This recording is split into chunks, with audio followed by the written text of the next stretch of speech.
Hey guys, welcome to Adventures for the Curious. My name is Mindy, and today we'll venture into the morbidly curious with a journey into perhaps the wildest, most ruggedly beautiful, and unique place in North America, Yellowstone National Park. Tour guides in Yellowstone National Park are often asked how many people have died while visiting in the park, and the guards are always ready with tales of those unfortunate souls who have met their dooms while sightseeing in America's Wonderland. Ever since the Great Wilderness was made into a national park in 1872 as a public park or pleasuring ground for the benefit and enjoyment of the people, there has been heated debate and controversy over how much the wilderness should be tamed for the safety of its visitors. In a Washington Times article published in 1905, the author comments, "In exchange for the great pleasure nature gives in this marvelous workshop, she exacts her price. And the price is high. It is death." Further in the article, the author states, "For every hand's breadth of beauty lies a pitfall."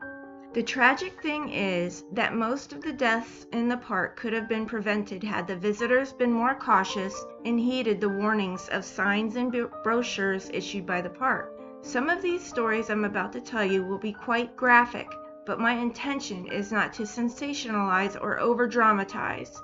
Instead, they are cautionary tales to educate and inform potential visitors of just how dangerous the raw wilderness can be. Yes, the beauty in the park is truly magical, but death is a harsh reality not to be trivialized. So, just how many people have died in Yellowstone, and how did they die? We'll uncover those answers today when we investigate 5 ways to die before your time in Yellowstone National Park. 5. Death by fall or deliberate attempt to swim in the hot springs. Yellowstone boasts around 10,000 thermal features within its boundary.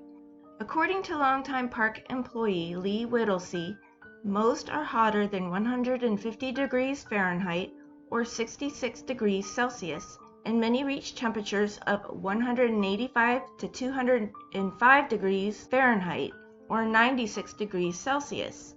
At Yellowstone's average elevation, water boils around 190 degrees Fahrenheit. The hot springs are surreally beautiful, with bright rainbow colors surrounding water of pristine blue. They've been likened to sirens of folklore, luring those who marvel too long at their unearthly beauty to their death. A fall or intentional dive into one of these boiling springs can be fatal. Although there have been countless serious injuries resulting from hot spring mishaps, there have been 22 recorded deaths since 1890. 8 of those 22 victims were young or preteen children. One of the most distressing deaths is that of 24-year-old David Allen Kerwin of La Canada, California on July 20, 1991. At around 1 o'clock in the afternoon, David and his friend Ronald Ratliff parked their truck at the Fountain Paint Pot parking lot. While the guys were admiring the hot springs, Moosey, Ronald's large Great Dane, escaped from the truck and jumped into the nearby Celestine Pool. The dog immediately began yelping, drawing the attention of everyone nearby, including David and Ronald. They rushed to the 202-degree hot spring and were greatly distressed by the dog's predicament. David readied himself to dive in after the dog. A bystander yelled, "Don't go in there!" David reportedly yelled back, "Like hell I won't!" Others then begged him not to go in after the suffering dog, but David took 2 steps forward, then dove head first into the boiling water. One witness described it as a flying swimming pool type of dive. One visitor claimed Kerwin made it to the dog and attempted to take it back to the shore. David then went completely underwater again. He released the dog and tried to climb out of the pool. Ronald waded in a couple inches at the border of the pool and then pulled David out. In those few moments, Ronald sustained second-degree burns to his feet. Moosey perished in the water, and his body was never recovered. Kerwin staggered, and the visitor helped him to the sidewalk. As they moved toward the sidewalk, David murmured, "That was stupid. How bad am I?" The visitor tried to reassure him, but David again said, more softly, "That was a stupid thing I did." The bystander then took a moment to assess David's injuries, which were truly horrible, and knew David was basically a walking corpse. David's entire body was badly burned, and his skin was already peeling off. Most disturbing of all, David's eyes were completely white. When one man tried to remove one of David's shoes, the skin came off with it. The bystander yelled, "Don't do that!" at the other man. David was heard to say, "It doesn't matter." Later, park rangers investigating the scene would find 2 pieces of skin shaped like human hands. David Kerwin suffered third-degree burns over 100% of his body. He had literally 0 chance of survival. One small mercy lied in the fact that David's burns were so extensive that his nerve roots, which transmit pain signals, were destroyed. Tony Sisto, the district ranger at Old Faithful at the time, said he had no vision but was fully conscious. He talked amiably with his caretakers, in no pain, asking the nurses to save his belt while they cut off what remained of his clothes. Sadly, Kerwin died the next morning. What lessons can we learn from David's death and the deaths of others in the boiling hot springs of Yellowstone? Well, for one, keep an extra close eye on your children. Park visitors, especially children, have always been curious about the temperature of the water and are often tempted to ignore the signs to venture to the water's edge, where the temptation to touch is almost irresistible. This temptation has proven fatal on at least one occasion. Warnings posted along the boardwalks are there for a reason, to protect you from the horrifying death these deceptively alluring pools are capable of. The center or crust around these pools appears solid, but much of it is very brittle, with the deathly hot waters lurking below. People have ventured too close more than once to have the center break apart under their feet, plunging them into the boiling spring. Staying on the boardwalk and not straying from the safety of these trails is imperative. 4. Death by bison. It's a wonder that more people haven't been killed by bison than the 2 that are actually recorded. To many park visitors, bison represent the undefiled past. Bison are widely known to be sacred to the Native Americans, and their presence is a solemn reminder of the way things were before they were hunted to near extinction. Many visitors feel an almost undeniable urge to approach and touch these almost mythical animals, as if to somehow connect on some level and in some spiritual way to the past. But bison, which can weigh 2,000 pounds or more, are unpredictable and deceptively quick. They are definitely not to be approached or touched. Despite the brochures and warnings posted throughout the park, people still ignore those warnings and do exactly what they shouldn't do. Twice in recorded park history, this foolish act has proven fatal and severely injurious to countless others. Marvin Leslie Schrader was Yellowstone's first bison fatality on June 12, 1971. He was visiting the park with his wife and 3 children when they spied a large bull buffalo lying down in a meadow just east of Rush Lake. He thought the solitary buffalo looked peaceful enough and approached it to take a picture. When he was within 20 feet, the 1-ton bull got quickly to its feet and charged. Marvin Schrader didn't even have enough time to turn and run before the animal gored him, throwing him more than 12 feet through the air. Schrader died in the meadow with his wife and children watching in horror. The bison's horns had ripped open his abdomen and pierced his liver. Marvin's wife later admitted they were much too close to the wild animal. The other fatality occurred in 1983 in the Hayden Valley. Alain Jean-Jacques Dumont was just 21 years old, visiting the park from Toulouse, France. Tour guide Leon Brunton was driving a bus full of tourists when he noticed a herd of bison near Alum Creek and pulled into a turnout to allow his passengers to view the animals. He gave them the standard warning not to get too close. Before his passengers departed the bus, Brunton saw a man in the meadow set down his backpack and start to approach the buffalo. It was Alain, and he was already too close. The tour guide added an additional warning, "And don't do what that kid is doing." Before Brunton could get off the bus to call out a warning to Alain, the bull charged.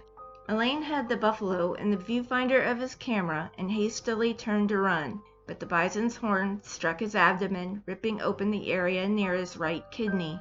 Breton rushed to Elaine's aid, stopping dead in his tracks as he witnessed the damage that had happened in a split second of time. He remembers thinking, "Oh my God, this kid is dead."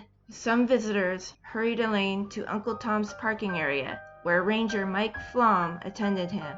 Mike remembers that Elaine was conscious and talking, even with a partial evisceration.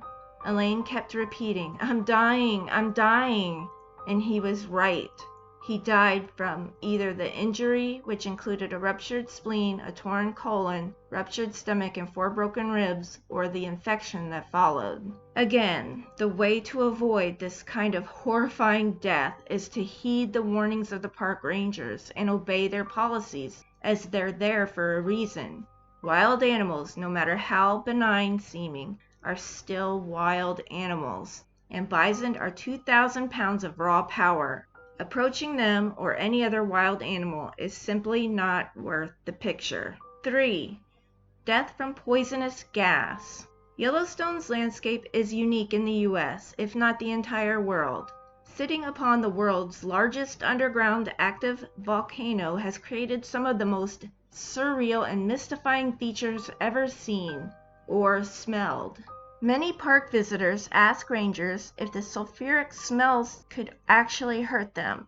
The answer is yes, if you're in the wrong place at the wrong time. Lee Whittlesey, in his book Death in Yellowstone, notes that at least 2 naturally occurring gases in Yellowstone Park can be deadly: hydrogen sulfide and carbon dioxide. At Death Gulch in northeast Yellowstone, hydrogen sulfide has historically occurred in concentrations large enough to kill animals, even grizzly bears. And you can be sure that anything that can kill a grizzly bear can kill you too. The most harrowing ordeal involving hydrogen sulfide poisoning occurred on June 26, 1939, when 3 Bureau of Public Roads employees were lowered into a 26-foot deep pit near a bridge in the tower area of the park. These pits were routinely dug before laying new roads in order to assess information about the ground formations. It was just an ordinary day for the 3 young crewmen: Bill Nelson, 20 years old, Vaughn Rowley, 21 years old, and Earl Johnson, just 18 years old. Johnson and Nelson lowered Rowley in a bucket to the bottom of the pit, which measured 5 feet by 6 feet. On his way down, Rowley detected a slight sulfur odor, but continued to the bottom and exited the bucket. A few seconds later, the sulfur gas began to cause symptoms: a burning in his throat and lungs, and blurred vision. He got back into the bucket and yelled for the other 2 to pull him up. Before they could respond, Rowley passed out and fell out of the bucket so that only his feet remained in the bucket. Nelson immediately started to jimmy down the rope to get Rowley back into the bucket, but he too was overcome by the poisonous gas. Earl Johnson then grabbed the hoist and, looking into the pit, noticed that Rowley's feet were in the bucket. He was able to hoist Rowley out of the pit. Johnson remembers the horror of seeing terrible yellow foam oozing from Rowley's mouth and nostrils. In a panic, Johnson ran to the Tower Ranger station and summoned help. During this time, Rowley lapsed in and out of consciousness, but eventually recovered enough to attempt to save Nelson by using the hoist rope as a lasso. He remembers hearing Nelson's harsh breathing from the bottom of the pit. He was still trying to lasso him when Johnson arrived with help. Park Ranger William Burgess handed Johnson a rope to slip over Nelson's foot, then lowered him into the pit, where he promptly was overcome and lost consciousness. Burgess hauled him back up, and although Johnson was in the pit less than 60 seconds, it took him over 30 minutes for him to fully recover from the effects of the poison. As a last resort, Rowley decided he would go down again, this time holding his breath. As he neared the bottom, he was forced to take one breath and felt himself immediately blacking out. However, he was able to slide the noose around Nelson's foot just in time. Both men were then pulled out of the deadly pit. Later, Earl Johnson told Lee Whittlesey that Nelson was unconscious in the bottom of the pit for 45 minutes to an hour. Again, Johnson noted the hideous yellow foam issuing from Nelson's mouth and nose. Both men were rushed to the hospital. Rowley eventually recovered, but Bill Nelson, just 20 years old, died the next day. Nelson's death was one of the park's only recorded fatalities that did not result from some sort of negligence on the injured person's part. As a result of Nelson's tragic death, many caves were tested for concentrations of hydrogen sulfide and carbon dioxide. The report indicated that several caves had harmful, if not lethal, concentrations of poisonous gases. That led to the permanent closing of all caves located in the Mammoth area of the park.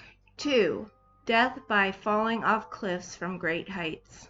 In his book, Death in Yellowstone, Whittlesey says, most of the persons who have died from falls in Yellowstone have been fatally attracted by the panoramic vista of a high and beautiful overlook, only to suddenly experience a real-life nightmare. Several unfortunate tourists have lost their lives by falling from great heights in the park. In 1924, a man and his wife were attempting to turn their car around after viewing Grand View over the Grand Canyon of the Yellowstone, when the driver, a Mr. Earl Dunn, actually backed up 50 feet and over the edge of the canyon. Their car fell vertically for 100 feet, bounced off a ledge, and fell vertically for another 100 feet before coming to a jarring halt. The Dunns, however, were thrown from the car and fell an additional 600 feet. They had zero chance of surviving such a fall, and it was reported that their car wasn't even recognizable as an automobile. One more recent death resounds with me more than the others. The accident befell a searcher for the Forest Fen treasure, which I have participated in for the last several years. 53-year-old Jeff Murphy set out on his Yellowstone adventure from the suburbs of Chicago in June of 2017. According to park documents, his body was found on June 9th after he accidentally stepped into a chute and fell 500 feet from Turkey Pen Peak. What disturbs me is the attempts to keep his death a secret from the search community. It was learned Jeff was searching for Forest Fen's treasure only after a journalist filed a request for information through the Freedom of Information Act. Through the FOIA request, the journalist learned that Jeff Murphy had emailed Fen a couple days before his trip. In the documentation released through the FOIA were emails of correspondence between Forest Fen and the Park Service. In my opinion, I think Forest should have informed searchers of this death and again reminded the community of the dangers of hiking alone and in the Yellowstone wilderness. However, I can't blame Forest for Jeff's death because Jeff was seemingly willing to violate one of the park's cardinal yet unofficial rules: never hike in Yellowstone alone. 1. Death by Grizzly. Of all the deaths awaiting anyone who ventures into Yellowstone's massive backcountry, death by grizzly bear is one of the most feared. However, there have only been 8 fatal bear attacks within the boundaries of the park.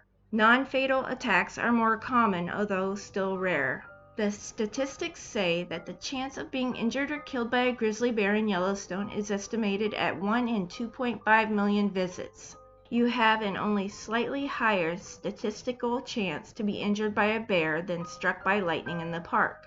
However, no one can argue that the potential of encountering a bear is certainly possible, especially in Yellowstone's back country. An estimated 728 grizzly bears call Yellowstone their home. There are undoubtedly a greater number of black bears, although exact numbers are unknown, and black bears are historically less aggressive than their grizzly cousins. Most bear attacks in the park are caused by habituated bears, which are bears that have grown accustomed to human food and interaction with humans. Lee Whittlesey often remarks that the more wild a grizzly is, the less dangerous it is. I tend to agree. Any bear that has grown used to the presence of people will naturally tend to lose their fear, encroaching ever closer until an inevitable hostile encounter eventually occurs. In most circumstances, a grizzly bear will only attack when one or more of 4 criteria are met. 1. When the person is hiking alone or with just one other person. 2. When surprised. 3. When it feels her cubs are threatened. And 4. When protecting a food source, such as an animal carcass. There are ways to prevent becoming a fatal Yellowstone statistic, however. Hikers that explore the backcountry in groups, carry bear spray, stay on marked trails, and make plenty of noise are much less likely to become a victim of a grizzly attack. One fatal encounter occurred on August 25, 2011. Before John Wallace set out on foot on the Mary Mountain trailhead in Hayden Valley, he was heard to say he didn't need to listen to the ranger's safety briefing on bears because he was a bear expert. Well, he clearly wasn't, because he broke every rule in the book on this particular day hike. First of all, he went hiking alone in the Hayden Valley, a location historically known for the large population of grizzlies. Second, he wasn't carrying any bear spray. At Violet Creek, Wallace must have noticed the large active bison carcass as he passed by. According to Lee Whittlesey, it should have made him very nervous. An active carcass is a huge red flag that grizzlies are nearby. In fact, just 3 days prior, hikers had noticed 9 different grizzlies feeding on that same carcass. A second carcass was later found by rangers less than 362 yards away from the spot Wallace was attacked. 16 grizzly daybeds were also found in the surrounding immediate area. Investigators surmise that Wallace had stopped to sit on a log to eat an energy bar or take a drink when the grizzly came at him from behind and bit into his neck. He must have remained alive long enough to throw up his arms in defense because scratches and bruises were found on his hands and forearms. The following morning, a father and daughter started up the trail. After about 6 miles and 3 hours of hiking, the daughter found parts of Wallace's body. 2 legs beneath the knees were found on the trail and part of one arm. The rest of his body had been cached, or partly buried, by the bear for later feeding. Recognizing the work of a large bear, the two immediately turned around and headed back to the trailhead to report the body. Rangers deployed to the scene where they found the partly consumed body partially buried. 12.5 meters away, rangers found a large amount of blood and a pair of boxer shorts next to the log where Wallace must have been resting. To the west, bloody footprints made by a bear and possibly a cub were found departing the scene. Lee Whittlesey recalls that spookiest of all was the fact that Wallace's orange pack, rain jacket, long-sleeve shirt, and lunch container were on top of his body, apparently placed there by the bear in part of its caching activity. On October 2, 2011, rangers killed the prime suspect in Wallace's killing, the 250-pound so-called Wapiti sow. Needless to say, Wallace would probably still be alive today if he had listened to the ranger's safety briefing. He would have known an active carcass on the trail was a red flag that bears were in the area, and he may have decided that hiking alone wasn't a good idea, and maybe he would have invested in some bear spray if he had decided to continue along at all. To sum up, if you don't want to become a Yellowstone statistic, there are some things you can do to prevent the publication of your obituary before your time. First of all, never hike alone in Yellowstone, especially in the backcountry. Bring at least 2 other people with you. Only camp where camping is allowed. Camping in certain areas is prohibited for your protection. Never stray off trail and never leave the boardwalks around the thermal features. Always carry bear spray and keep it in a spot where you can reach and discharge it quickly. Bears often don't give you much time to fumble through your backpack. Watch your kids like hawks, especially near thermal features. Your child will not survive a fall into even the most innocent and beautiful of the hot springs. Stay behind all protective guardrails. Heed all the warning signs. Don't approach wildlife. They're called wildlife because they are wild. Unpredictability is a characteristic of wilderness. Don't run away from a bear that's charging you. They can run faster than you, and they will catch you before you get away or can scramble up a tree. Make noise on the trail so you don't startle a bear. Startled bears are dangerous. And finally, use common sense. Yellowstone is an awesome, awesome place. It is so beautiful. You can spend your whole life there enjoying the scenery, taking in the beauty, hiking in the backcountry, but do it safely. There's so much to be enjoyed there. Don't risk your life to get a picture in the moment of time. It's not worth it. If you want to be able to return next year and see it all again or see different parts, just use your head and don't be stupid, or else you might not get a chance to come back because you'll be dead. You'll be dead. It's wilderness and called wilderness for a reason. It's wild, it's unpredictable, it's raw, it's untamed, and it's dangerous. Just do your part and be smart about the way you enjoy Yellowstone. Well, I hope you enjoyed these cautionary tales, and please join me next time on Adventures for the Curious. Be kind to everyone. You never know what personal struggle they're holding inside. And always stay curious.